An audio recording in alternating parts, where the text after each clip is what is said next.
सवाल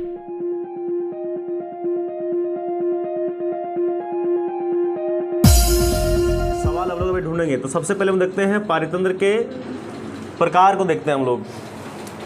पारितंत्र के कितने प्रकार होते हैं, चालू कर दिए। देखिए आप लोग किताब के अनुसार देखा जाए तो आपके बुक में दिया है कि पारितंत्र प्रमुख रूप से 2 प्रकार के होते हैं। पारितंत्र के 2 प्रकार हैं। पारितंत्र के प्रकार पूछे तो इनके 2 प्रकार हैं, हम लिखा देंगे। अब इस पहले देखो बोर्ड को। पहला जो प्रकार है वह है जलीय पारितंत्र और दूसरा जो है वह है स्थलीय पारितंत्र।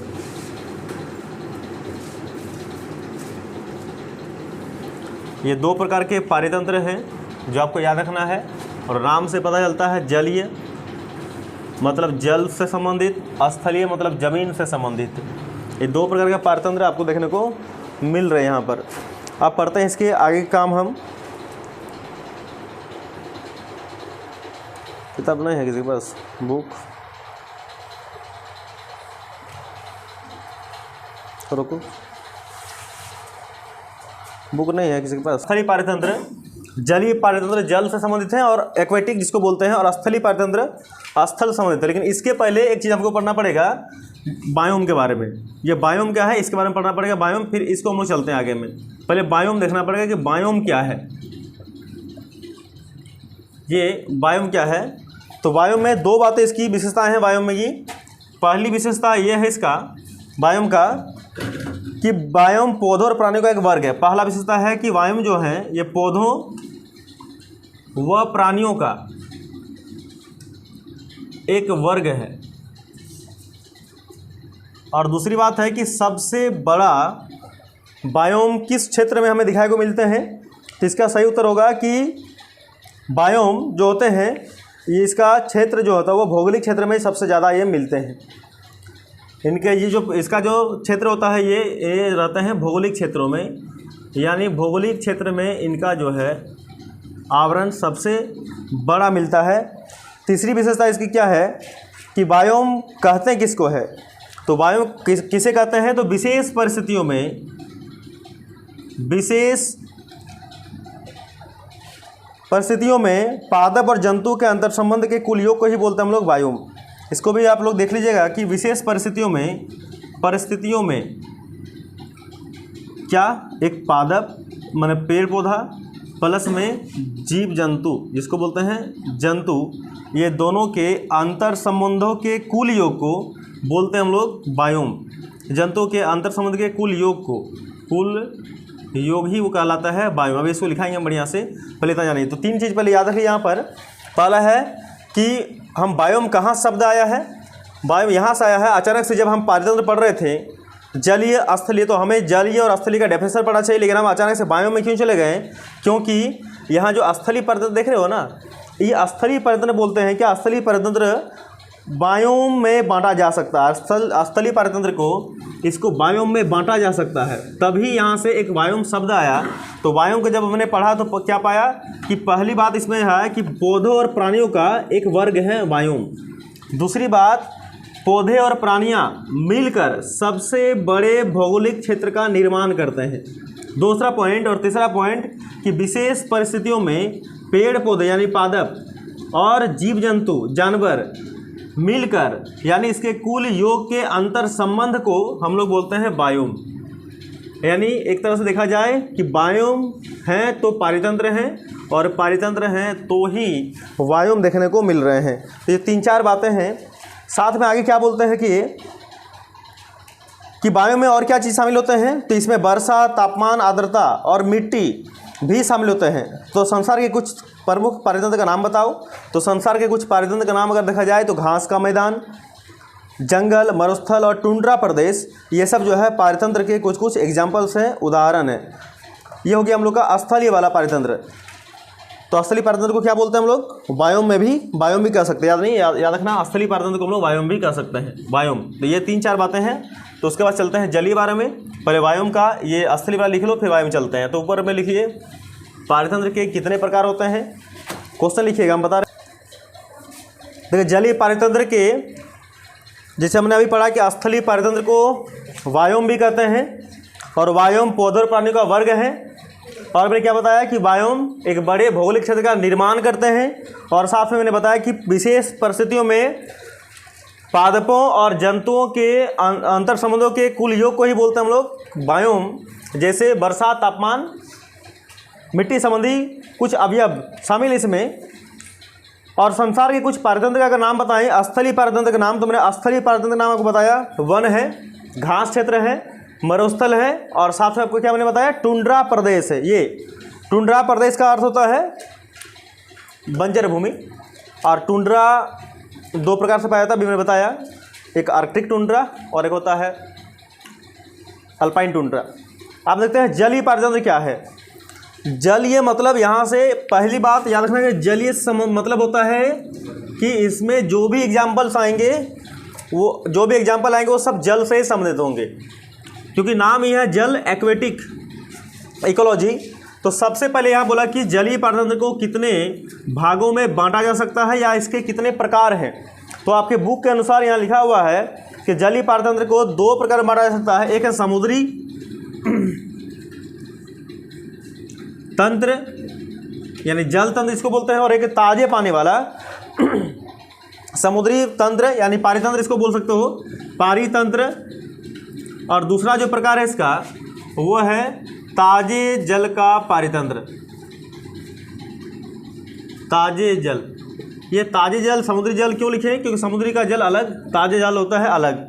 समुद्री वाला जल समुद्र में ताजे जल पाए जाते हैं, तालाब में, नदियों में, कहीं पर भी पाए जाते हैं। तो समुद्री पारितंत्र में क्या होते हैं? महासागर, ज्वारनद मुख, प्रवाल भित्ति पारितंत्र समेत है। इसमें क्या क्या चीज़ें हैं? इसमें जो शामिल है समुद्री में, वो क्या क्या मैंने लिखा है उसको देख लीजिएगा आप लोग। इसमें कहा है कि समुद्री वाला में शामिल है, समुद्री पारितंत्र में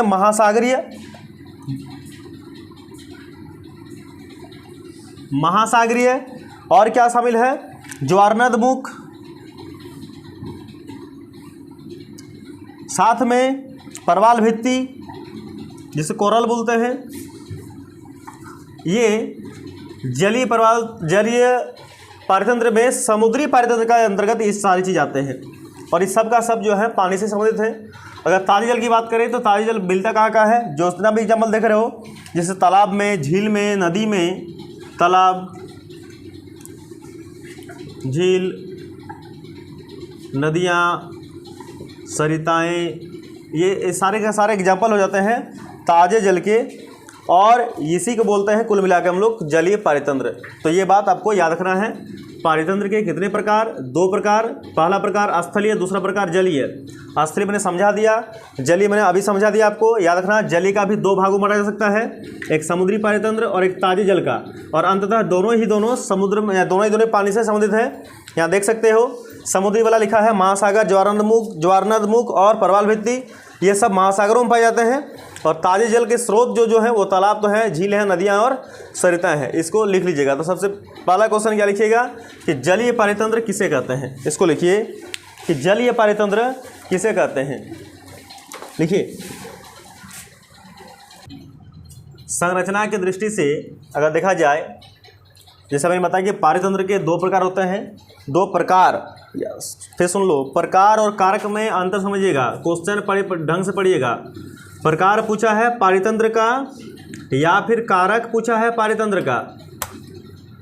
सुन लिए ध्यान से, क्वेश्चन को पहले आराम से पढ़िए कि क्वेश्चन में पारितंत्र के प्रकार पूछा है या कारक पूछा है।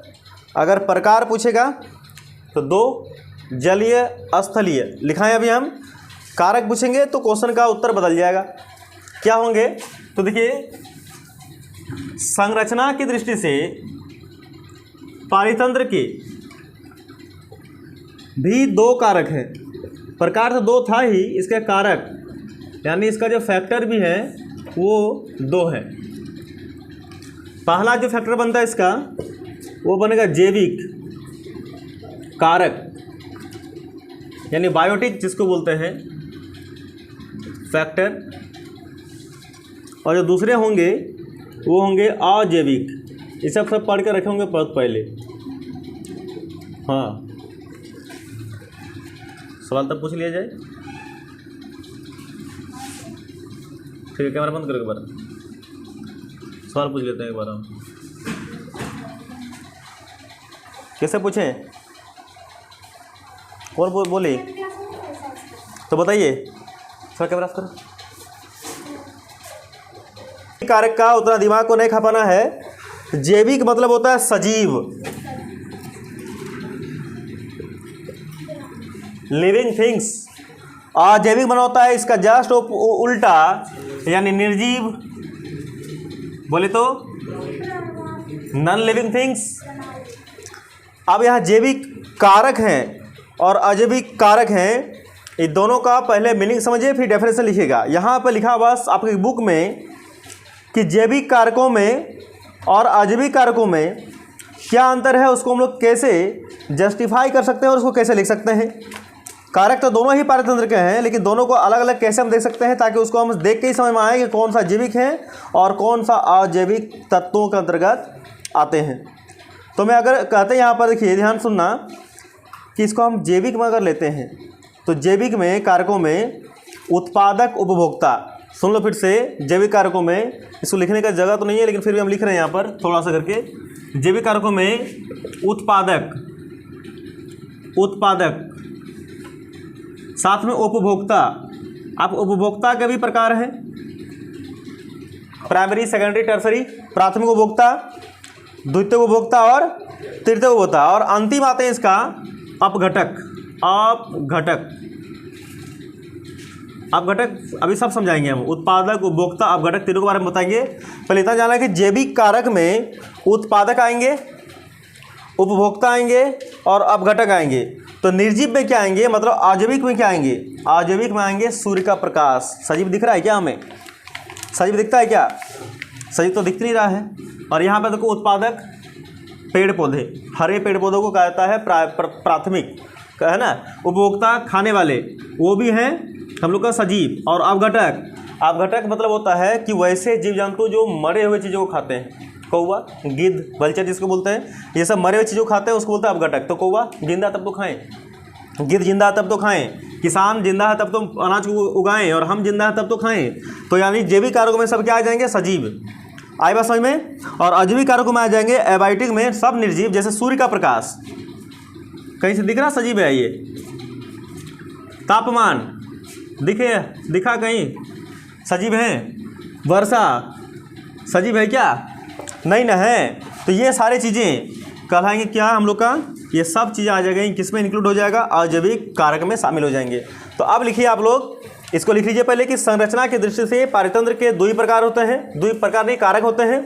पहला जैविक कारक, और जैविक कारक के बाद रुक जाइएगा, पहले एग्जाम्पल लिखिए फिर आगे बढ़िएगा, मतलब डेफिनेशन के बाद।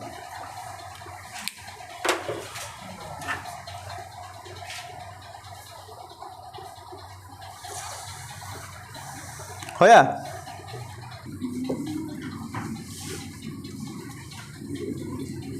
चलो कर दो। इसका उत्तर में आएगा, देखिए बुक में क्या लिखा है, ध्यान सुनिएगा कि उत्पादकों में सभी, यानी इसका अगर मैं अलग डेफिनेशन देखूं, आपसे हम पूछेंगे एग्जांपल, पहले इसका डेफिनेशन सुन लो, आप भी अपना सुन लो कि आखिर इसको बोलते क्या है और इसमें क्या क्या चीज़ें शामिल होते हैं। उत्पादक ऐसे जीव हैं, याद रखें, सुन लो ध्यान से, कि उत्पादक ऐसे जीव हैं, ऐसे एक प्रकार का जीव ही है, जीव ही कह सकते हैं, जीव है जो प्रकाश संश्लेषण की प्रक्रिया के द्वारा, जो प्रकाश संश्लेषण, लिखते चलिएगा, प्रकाश संश्लेषण की प्रक्रिया के द्वारा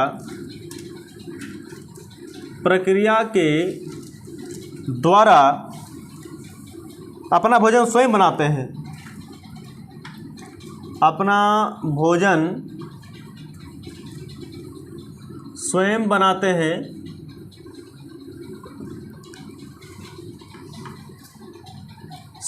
हैं, उत्पादक कहलाते हैं, या फिर इसलिए इन्हें स्वपोषी जीवधारी भी कहते हैं। स्वयं बनाते हैं इसलिए इसे स्वपोषी यानी ऑटोट्रॉफ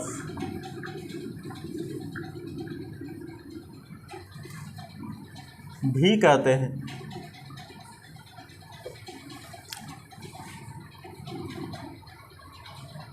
यह प्राथमिक उत्पादक भी कहलाते हैं। यह प्राथमिक उत्पादक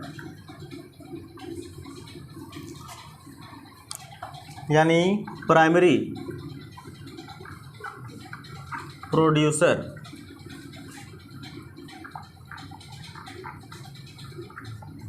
भी, या प्राथमिक उपभोक्ता यानी प्राथमिक उपभोक्ता भी कहलाते हैं। जैसे में लिख लीजिएगा उदाहरण में पौधे, शैवाल, घास, ये सब है हम लोग का। पौधे, शैवाल एवं घास, तो ये एग्जाम्पल है उत्पादक का।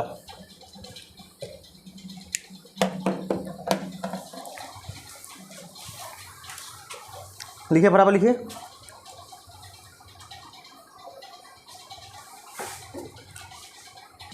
जीव माने कौन सा? सजीव। सब अपना भोजन स्वयं बनाते हैं। किसके मदद से? प्रकाश संश्लेषण। प्रकाश संश्लेषण मतलब सूर्य की प्रकाश की प्रक्रिया के द्वारा अपना भोजन स्वयं बनाते हैं, इसलिए इसे स्वपोषी यानी ऑटोट्रॉफ भी कहते हैं। और एक नोट में लिखा हुआ कि प्राथमिक उत्पादक भी इनको कहा जाता है। प्राथमिक उपभोक्ता यानी प्राइमरी प्रोड्यूसर भी कहा जाता है। उदाहरण के लिए मैंने लिख दिया यहाँ पर पौधे, शैवाल एवं घास। अब चलते हैं उपभोक्ता किसे कहते हैं?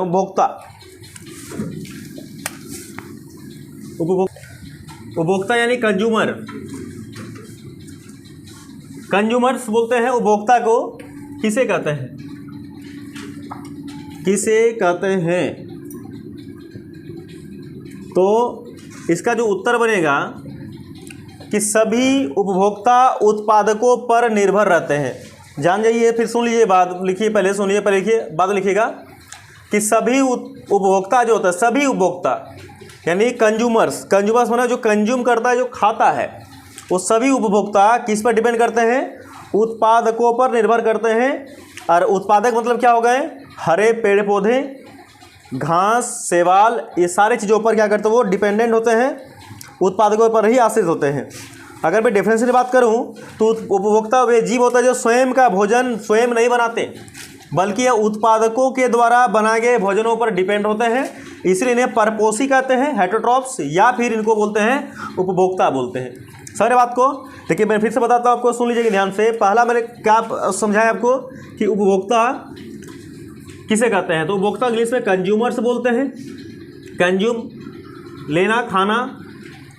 तो उपभोक्ता में क्या बताएं कि उपभोक्ता अपना भोजन स्वयं नहीं बनाते, यह उत्पादकों के द्वारा बनाए गए भोजन पर डिपेंड है, यानी निर्भर करते हैं, इसलिए इनको उपभोक्ता बोल लो, या फिर इसी का एक और अन्य नाम ले लो जिसको बोलते हैं परपोषी हेटरोट्रॉप्स। जैसे मैंने स्वपोषी बोला, स्वपोषी किसको बोले? अभी मैंने लिखा था कि जो मैंने अभी लिखा था उत्पादक, उत्पादक लिखा था, इसी को और में लिखा था हम लोग स्वपोषी, यानी स्वयं का भोजन स्वयं बनाते हैं, ऑटोट्रॉप्स, स्व ऑटोमेटिक स्वपोषी। और अभी पढ़ रहे हैं उपभोक्ता, ये उपभोक्ता यानी कंज्यूमर्स, इसी का एक और नाम क्या है? परपोषी। जहाँ उत्पादक अपना भोजन स्वयं बनाते हैं, वहीं उपभोक्ता अपना भोजन स्वयं नहीं बनाते हैं। उत्पादक अपना भोजन स्वयं बनाते हैं, इसलिए उसको स्वपोषी कहा गया है। उपभोक्ता उत्पादकों के द्वारा बनाए गए भोजन पर निर्भर है, इसलिए इसको परपोषी कहा गया है। सर बात करो, अब उपभोक्ता का भी 3 प्रकार है। उपभोक्ता को भी इनके कार्यों के आधार पर 3 प्रकार में बांटा गया है। पहला बोलते हैं शाकाहारी, दूसरा है मांसाहारी, और तीसरा जो है वो है सर्वाहारी, ओमनिवोरस। हर्बीवोरस, कार्निवोरस और ओमनिवोरस, ये 3 शाकाहारी, मांसाहारी और सर्वाहारी, इसको हम लोग उपभोक्ता के अंतर्गत रखते हैं। अब इस चीज़ को आप लिख लीजिए। डेफिनेशन में क्या लिखोगे? उत्तर में लिखिए, बोलते जा रहे हैं, लिखा जा रहे हैं, लिखिए, फटाफट लिखिए कि उपभोक्ता वे जीव। उत्तर में लिखिएगा, उत्तर में कि उपभोक्ता वे जीव जो अपना भोजन जो स्वयं अपना भोजन नहीं बना सकते, जो स्वयं अपना भोजन नहीं बना सकते एवं अन्य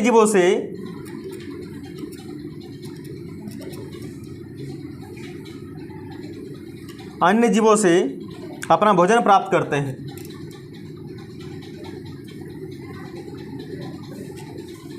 अपना भोजन प्राप्त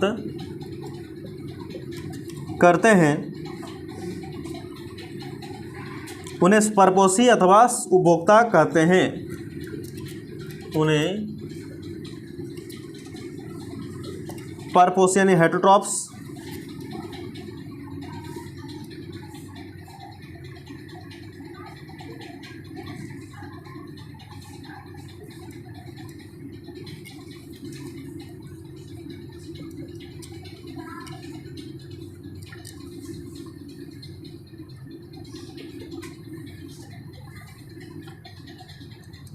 कंज्यूमर्स कहते हैं। इनके 3 उपवर्ग होते हैं। इनके 3 उपवर्ग होते हैं। पहला लीजिएगा शाकाहारी,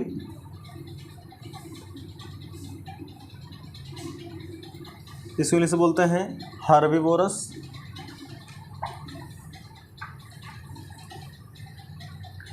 दूसरा होता है मांसाहारी,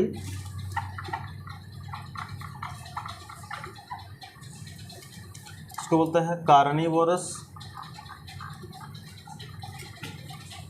और तीसरा जो होते हैं वो सर्वाहारी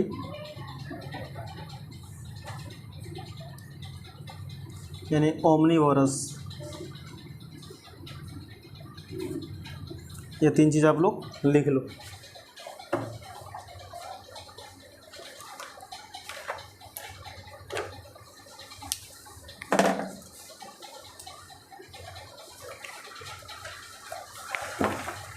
हो गया?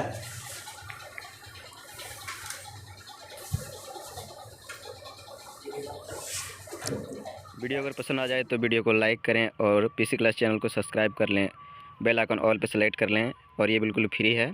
और एक प्यारा सा कमेंट कर दें आप अपना, या आप अपना कोई क्वेश्चन भी पूछ सकते हैं, या फिर किसी में समझने की कोई दिक्कत है तो वो क्वेश्चन भैया से कर सकते हैं। भैया आपको अगले वीडियो में बताएंगे। धन्यवाद।